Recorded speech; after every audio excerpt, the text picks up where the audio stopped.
Juan Carlos Folino, investigador, educador, empresario y consultor internacional con más de 30 años de experiencia trabajando en diferentes países. El objetivo principal de su trabajo es el desarrollo de líderes y la administración y facilitación de procesos de cambio en individuos, equipos y organizaciones. En los últimos años, su carrera de consultor se ha centrado en la asesoría y la facilitación de los procesos de transformación y cambio, participando también como orador invitado en múltiples foros internacionales. Juan Carlos Folino es un prestigioso experto en coaching ejecutivo, alineación estratégica, innovación y cambio. Buenas tardes, Juan Carlos, ¿cómo estás? Bien, ¿qué decís hoy? Bien, con ganas de seguir, Bueno. cada vez más intrigada. Decime. Me gustaría ver el tema de cómo se hace para poder emprender, para poder solucionar lo de la fijación perceptual, poder complementarse con otro y sobre todo meterle para adelante con un emprendimiento. Esas son cosas que yo creo que habían quedado dentro de nuestra conversación y que es interesante avanzarlas, ¿no? Si te acuerdas lo que hablamos de las 9 posiciones. ¿Te ¿Cierto? acuerdas que había Sí. ciertas posiciones que estaban alrededor de aquello que llamábamos el artista igual, soñador, el emprendedor, visionario, claro. toda esa gente que tiene la base de riesgo muy metida dentro? O sea, el emprendedor como cosa fundamental es un soñador, alguien que o generó una idea o vio una idea y la quiere trasladar al mercado, ¿verdad? O sea, realmente el emprendedor exitoso es aquel que logra trasladar esa idea al mercado. La pregunta es, ¿qué genética particular y qué ambiental que ha sumado a su persona que lo impulsa y le permite hacer esa concreción? Ahí hay que distinguir en forma bastante importante desde el punto de vista de los perfiles individuales el perfil del inventor y el perfil del emprendedor. No son lo mismo, sin duda. Podrían ser. Lo que pasa que obviamente toda inquietud que tiene el inventor es una inquietud de poner su invento en el mercado.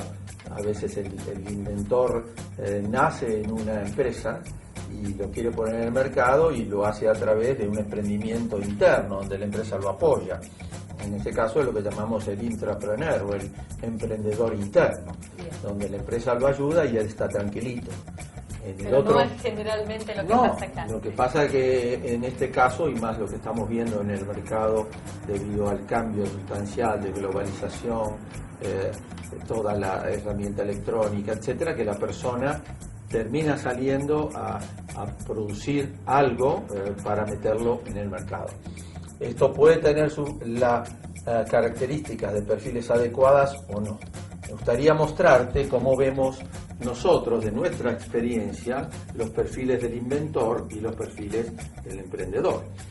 Normalmente, esto lo puse aquí en el pizarrón, un inventor tiene, y creo que lo hemos mencionado antes, características donde él es suficientemente racional y suficientemente imaginativo.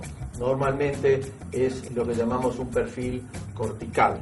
Si tuviéramos que pensar en los grandes inventores o creadores de la historia que han tenido este perfil, te vas a encontrar con un Einstein, con un Leonardo, etcétera, que son gente que han tenido capacidades de invención. Ahora, no siempre el inventor puede desarrollar esa idea.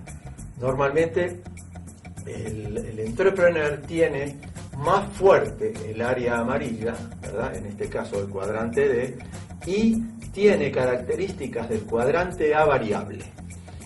Normalmente no es muy fuerte en el cuadrante C. Los que son fuertes en el cuadrante C, como dijimos antes, tienen la capacidad de poder vender la idea, ¿verdad?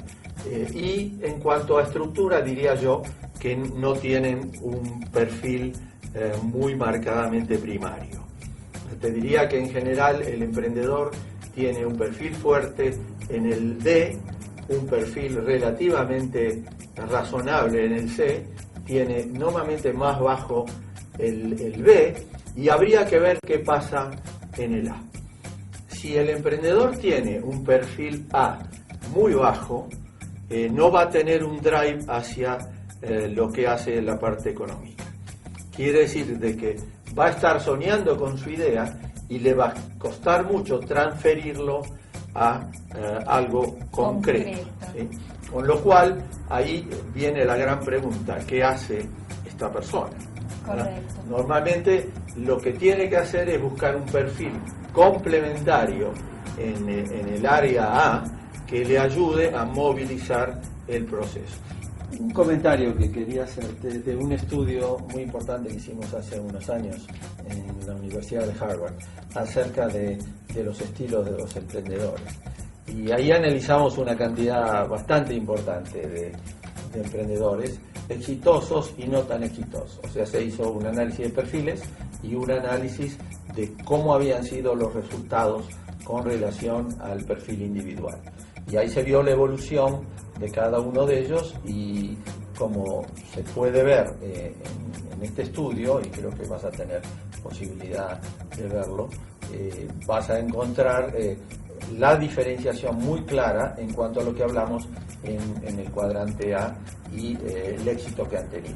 Es muy importante también porque cada uno de ellos estaba en lo que llamamos el ciclo de vida de la empresa en una posición un tanto cuanto diferente.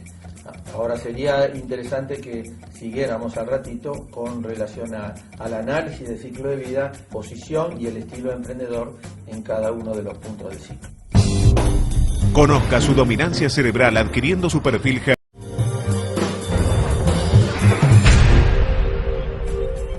A continuación, en Hemisferios, veamos algunas frases normalmente usadas para describir cada uno de los cuadrantes. Cuadrante azul.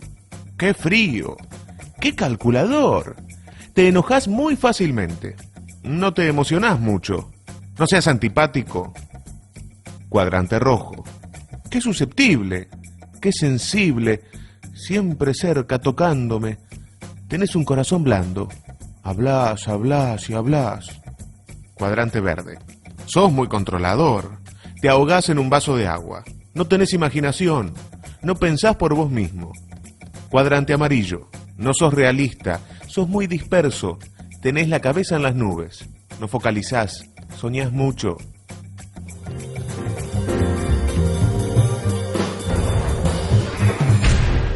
El tema del emprendedor conviene ubicarlo, me parece. ¿Ubicarlo dónde? Para ubicarlo hay que hablar del ciclo de vida de las organizaciones.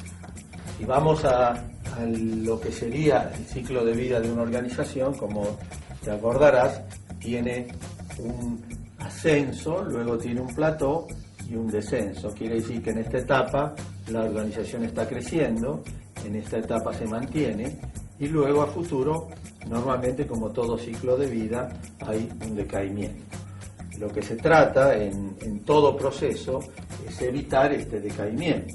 Por lo tanto, hay una característica que llamamos de fase 1, que las organizaciones, para evitar esta caída, tienen que detectar de alguna manera en esta instancia de la vida de la organización para poder recapturarla a futuro acá. O sea que normalmente, para que esto tenga una cierta continuidad, se cambia lo que se llama el modelo de negocios, pero lo que busca la organización es de renovarse. Acá es lo que se llama un punto de inflexión donde la organización sigue creciendo, pero ya no crece con la intensidad que crecía al principio. Por lo tanto, esto empieza a detenerse con la posibilidad que si no se renueva esta curva con una genética similar, llamémosle acá 1' a la anterior, esto no pasa. Ahora, para que esto suceda, y suceda exitosamente, tenemos dos cosas muy importantes que tener en cuenta. Por un lado, el estilo del líder, o el estilo del equipo directivo, ¿no? Digo O porque es O e I.